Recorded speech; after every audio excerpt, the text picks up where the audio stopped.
On this January 6th, solemn ceremonies at the U.S. Capitol replaced the violent scenes of rioters ransacking the building 1 year ago.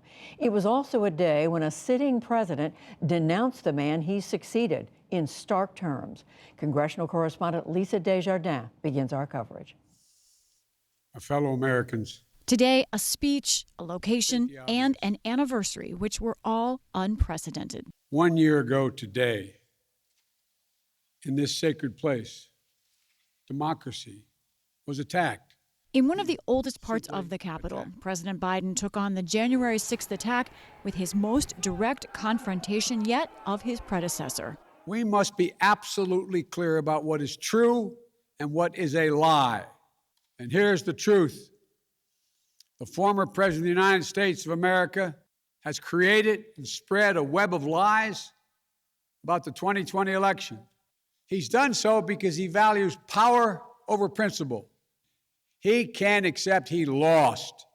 The words echoed inside Statuary Hall, a place that was filled with pro-Trump rioters 1 year ago, a mob that wanted to stop the electoral count and the Biden win. He recounted the scene that day in historic terms. Rioters rampaging, waving for the first time inside this Capitol, Confederate flag that symbolized the cause to destroy America, to rip us apart. Even during the Civil War, that never, ever happened. The address was unusual for President Biden, who has often resisted drawing attention to 2020 and to what's called the big lie from former President Trump about election fraud. Biden didn't mention Trump by name, but he did level very clear charges. For the first time in our history, a president had not just lost an election, he tried to prevent the peaceful transfer of power as a violent mob breached the Capitol. But they failed. They failed. And on this day of remembrance, we must make sure that such attack never, never happens again. We fight like hell. Mr. Trump fomented the attack, the president said, and then let it continue. What did we not see? We didn't see a former president who had just rallied the mob to attack, sitting in the private dining room off the Oval Office in the White House, watching it all on television and doing nothing for hours. Former President Trump responded shortly after President Biden's remarks with several statements lashing back. He wrote, "Biden used my name to further divide America. The political theater is all just a distraction for the fact Biden has totally and completely failed." And Mr. Trump doubled down on the false claim that the election was fraudulent. That incredible divide and Mr. Trump's sway in his party were evident on the House floor. Now I ask all members, which met for a brief January 6th commemoration and moment of silence. Nearly no Republicans attended. But among the few who did, a very big name, former Vice President Dick Cheney. He attended with his daughter, Congresswoman Liz Cheney.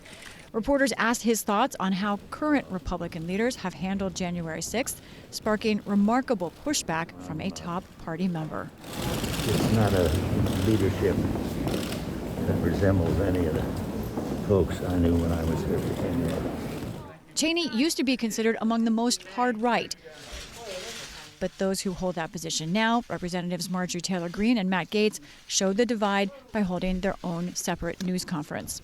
All this as many members simply wanted to address the harm and their experiences from last January 6th. I'm emotional because my memories are very similar to many of yours. The House held an unusual event, an opportunity for members to give testimonials. Those of us trapped in the gallery, we lived it, ducking, crawling under, over railings, hands, knees, the sounds, the smells. We had a front row seat to what lies, hate, or plain old misinformation conjures. The January 6th committee did not meet, but has indicated it hopes for public hearings soon and a report in coming months. And Lisa joins me now, along with our chief Washington correspondent, Jeff Bennett, who's at the White House. So, Lisa, you've been at the Capitol most of this day. Tell us a little bit more about what you're picking up there on this day of looking back. Judy, the feeling today was reflective, and the tone was soft and quiet, to be honest. In fact, I want to show you, just ended a few minutes ago, was a vigil held by congressional leaders, mostly Democrats there, including House Speaker Nancy Pelosi. Really today seemed to me to be about an idea of healing and about members dealing with their own personal memories. Very different from what I've been experiencing in the last year, which is members talking about the greater political high stakes. Those, however, are still evident. I spoke with one Democratic senator who came to the Capitol today, told me she is determined, that January 6th makes her more determined about their agenda. All that said, Judy, I've been speaking to so many House members this week, and I have to tell you that Democrats, lawmakers that I spoke to, did not seem to have a really clear message, a real counterpunch to President Trump's false charges about January 6th, to his following. They seem to have different messages until today, when President Biden spoke, speaking to some of those same Democratic lawmakers today. They said they've heard something different than they've heard before. And one, in fact, said it was as if President Biden said what had been on his mind all along. So we'll see if that changes how Democrats act going forward. And picking up on that, Jeff, we did hear some in Lisa's report of what President Biden had to say, but you've learned a little more about what was behind the thinking in having him deliver this message today. That's right. And the president, as you know, has described this moment as a battle for the soul of the nation. And his remarks this morning, I'm told by sources familiar with his thinking, were an acknowledgement that really trying to unite the country starts with a forceful condemnation and a direct calling out of the forces that seek to divide us. And so for President Biden, for much of the past year, he's really tried to avoid talking at length about Donald Trump.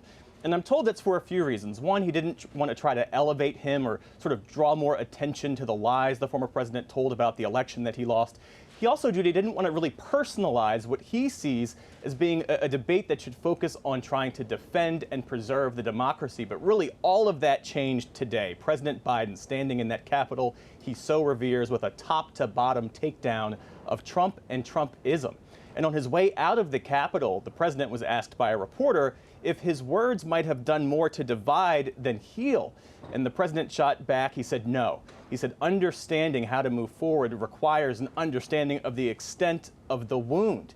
And we should also mention that this speech in many ways sets the foundation for Democrats as they move forward and try to renew their push for voting rights. There are a pair of bills that are stalled in the Senate, and so this is going to be a messaging battle that really starts with the kind of direct language we heard from the president and vice president today, Judy. It was a noticeable turn. Jeff Bennett at the White House, Lisa Desjardins at the Capitol. Thank you both. Sure.